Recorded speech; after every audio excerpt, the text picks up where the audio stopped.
صباح النور المتابعين تاعي، ان شاء الله يا ربي تكونوا كامل بخير وعلى خير. وانتم تشوفوا في الوصفه تاع اليوم جبت لكم قلب اللوز يا البنات محشي غير بالكاوكاو مرمل ومعسل يا البنات، والبنه تاعو رائعه. قبل ما نبداو القلب اللوز تاعنا نقول لكم ما تنساوش الصلاه والسلام على حبيبنا ورسولنا محمد عليه افضل الصلاه والسلام، وما تنساو لي جام وبارطاج وكومنتير. ويلا نشوفوا الوصفة تاع القلب اللوز تاعنا. اول مرحله نبداو بها في وصفه القلب اللوز مقادير الشربات. الشربات هي الاولى، نحتاجو 3 كيسان سكر، نفس الكاس نعبرو به كلش، في 6 كيسان تاع الماء، يعني هذا الكاس انت حبيتي صغري فيه كبري فيه هذيك ترجع ليك على حساب الاسره تاعك، ديري منه 6 كيسان تاع الماء في 3 تاع السكر في كاس تاع المزهر، ونزيدو شويه تاع عطر ولا ذوق المزهر. نعرفوا بلي المزهر ما يشجي فيه ريحه تاع المزهر تاع بكري، المزهر على ذاك نديرو العطر. نبداو طريقه تحضير الشربات تاع قلب اللوز. نديرو الكاس الاول تاع السكر، الثاني والثالث عندنا 3 كيسان تاع السكر، نفس الكاس نعبرو به في 6 كيسان تاع الماء، يعني عندك 3 كيسان سكر في 6 كيسان تاع الماء. تحبي صغري في الكميه زيدي في الكميه، هذيك حاجه على حساب الاسره تاعك. هنا البنات بعد ما درنا 3 سكر في 6 كيسان تاع الماء نديروهم يغلو، كي تشوفوهم يغلو يبداو يغلو احسبوا لهم 15 دقيقه وطفوا عليهم. بعد ما ولا يغلي الخليط تاع الشربات تاعي حسبت له 15 دقيقه وطفيت عليه.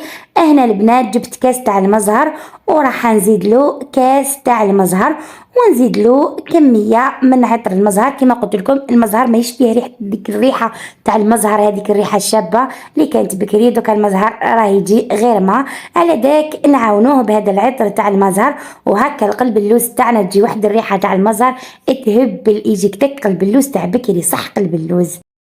نغطوها ونديروها في الثلاجه نخلوها تبرد مليح. نبدو المقادير تاع القلب اللوز تاعنا، وفي هذه المرحله تبعوا ليا مليح البنات. عندنا 6 كيسان تاع سميد الخشين، وعندنا 4 كيسان تاع السكر بالحاره. البنات ما نعمروش الكاس كامل باسكو في الشربات عبرنا الكاس كامل 3 سكر و6 تاع الماء. لازم في المقادير تاع القلب اللوز نقصوا بربع كاس، على داك نديرو كاس غير ربع باش الا كان السميد تاعك يشرب تجي الكميه تاع القلب اللوز ناقصه على الكميه تاع الشربات. هكذا القلب اللوز تاعك راح يشرب لك مليح، باسكو لو كان ديريهم كيف وكان السميد تاعك يشرب ماشي راح يشرب لك. على داك نقصوا في الكميه ونعبروا بالكاس غير ربع، يعني هنا عندنا نعبروا بالكاس غير ربع 6 كيسان تاع سميد الخشين كامل، ونفس الشيء نعبروا بالكاس غير ربع 4 كيسان تاع السكر البنات. هذا هما المقادير، نتمنى تكونوا فهمتوهم. هنا البنات نحتاجوا شويه تاع الملح باه نعدلوا بها المذاق تاع القلب اللوز، عطر المزهر، ونحتاجوا البنات كاس تاع البن ماشي معمر مليح، كاس تاع السكر ماشي معمر مليح، وكاس تاع المزهر يكون ماشي معمر مليح. هادو هما المقادير اللي نحتاجوها. يلا نبداو الوصفه. وكما قلت لكم ديما نقصوا في القلب اللوز على الشربات تكون اكثر باش الا كان السميد تاعك يشرب تجيك يعني متعادله، باسكو لو كانت ديريهم كيف ويكون السميد يشرب مش راح.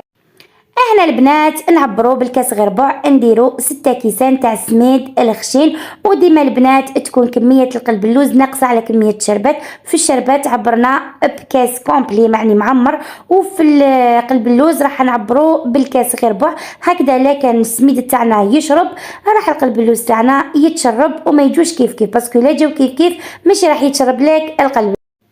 بعد ما عبرنا السميد تاعنا نديرو شويه ملح باه نعدلو الذوق، ونجيبو البنات نفس الكاس نعبرو 4 تاع السكر. قلت لكم بالكاس غير ربع نديرو 4 كيسان تاع السكر البنات.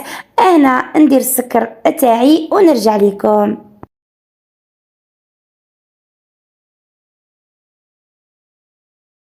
بعد ما درنا هذوك 6 كيسان تاع سميد الخشين ودرنا 4 تاع السكر، وقلت لكم ديما نقصوا في الكميه. في الشربات ديروا الكاس معمر، وفي الخليط تاع القلب اللوز ديروا كاس غير ربع باش الا كان السميد تاعكم يشرب القلب اللوز راح يتشرب. هنا البنات نخلطهم مليح ندخلهم في بعض.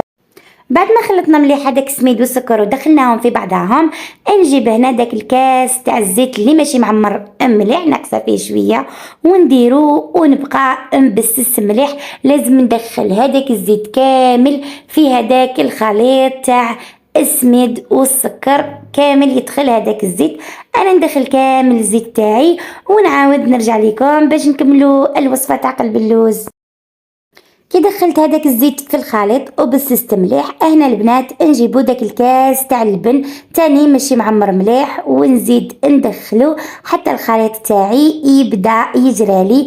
هنا البنات الخليط تاعي راه بدا يجرى، نحس به بدا يجرى. واللي ما عندوش اللبن يعوضوه بالحليب، يعني عادي تقدري ديري الحليب بصح باللبن تعطيك نتيجه مليحه. كي دخلنا اللبن تاعنا اخر مرحله نديرو داك الكاس اللي ماشي معمر مليح تاع المزهر. وهنا البنات ماشي راح نعجنو، نبقاو غير نخبطو بيدينا، نخبطو ونزيدو هداك عطر المزهر، نديرو شويه تاع العطر تاع المزهر يا البنات تجي في الخليطه تاعنا واحد الريحه تاع المزهر تهب. القوام تاع القلب اللوز تاعنا هذا هو، باسكو نعرفوا باللي السميد يشرب بعد ما تجي تجريه مليح تخبطيه بيدك راح يشرب لك. هذا هو القوام تاعو. المرحلة الثالثة في القلب اللوز تاعنا اللي هي الحشو. عندي كاوكاو محمص بقشورو ومطحون، نديرلو مغرف صغيرة تاع القرفة ونزيد له البنات من الخليط تاعنا تاع قلب اللوز اللي درناه 2 مغارف ولا 3. هذا هو الحشو تاع القلب اللوز. هنا البنات في المرحله هذه نلمو بيدي، ما نلموش مليح يعني ماشي حتى يولي يتلم يولي عجينه، لا لا البنات نلمو غير شويه هكذا بيدي. والحشو تاعي راه جاهز باش نبداو القلب اللوز تاعنا. ما تنساو لي جيم وبارطاج وكومونتير. نجيب البلا اللي حندير فيه قلب اللوز. انا اخترت هذا البلا البنات، ندير فيه شويه تاع الزيت وندهنوه كامل بالزيت. بعد ما ندهنوه كامل بالزيت راح نبداو نديرو فيه القلب اللوز تاعنا. ندير الطبقه الاولى تاع الخليط تاع قلب اللوز تاعنا وراح تجينا ساهل نمشوها باسكو راهي فوق الزيت. وهنا البنات بعد ما درناها نجيبو الحشو تاعنا ونديرو طبقه مليحه. انا القلب اللوز نحبو معمر بالحشو ونحبو عالي، وهذا هو سر البنه تاعو اللي يقول لك القلب اللوز المحشي. وهنا البنات نجيب الخليط تاع قلب اللوز وراح نغطي هذيك الطبقه تاع الحشو بالحاره. البنات هنا سحفو باسكو ماكمش حين ديروه فوق الزيت كيما في المرحله الاولى، هنا راح نديروه فوق الحشو على هذاك ماشي راح يمشي لكم بالسهل. سحفوه البنات، غطوا كامل البلا تاعكم ولا الحشو تاعكم كامل بداك الخليط هكذا باش القلب اللوز تاعكم يجيكم عالي ويجيكم محشي ويجيكم بنين يا البنات.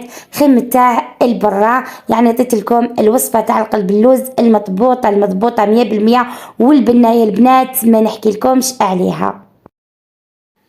القلب اللوز تاعنا راه واجد. هنا البنات نجيب الموس ونقلبو على ظهره وندير لي تراس غير باش نتراسي الحبيبات، يعني ما نقسمش يا البنات في المرحله هذه باسكو الا طيبتيه ما راحش يطيب لك مليح. الا قسمتيه تراسيه برك بالموس يا البنات باش تعرفي الحبيبات تاوعك وديري الكاوكاو باش ما ديريش الكاوكاو في بلاصه خاطيه وكي تجي تقطعي مع التالي ما يجيكش باهي.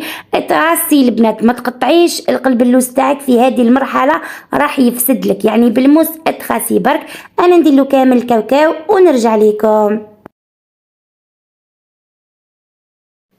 ندخل القلب اللوز تاعي للفوغ، الفور يكون سخون على 180 درجه. نشعلو غير من تحت البنات باش نعرفوه باللي طاب من تحت، نشوفوا الاطراف احمر وهكذا نعرفوه باللي طاب لنا من تحت. نحمروه من الفوق ونرجع لكم. القلب اللوز راهو طاب لي، هذا وين خرجته من الفوق بعد ما طاب لي من تحت حمرته مليح من الفوق. هذا هو الشكل تاعو يا بنات.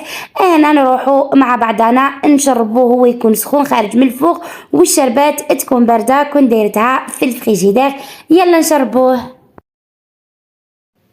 القلب اللوز تاعنا راهو سخون، هذا وين خرجته من الفوغ والشربات راهي بارده بعد ما طيبتها درتها في الفريجيدير.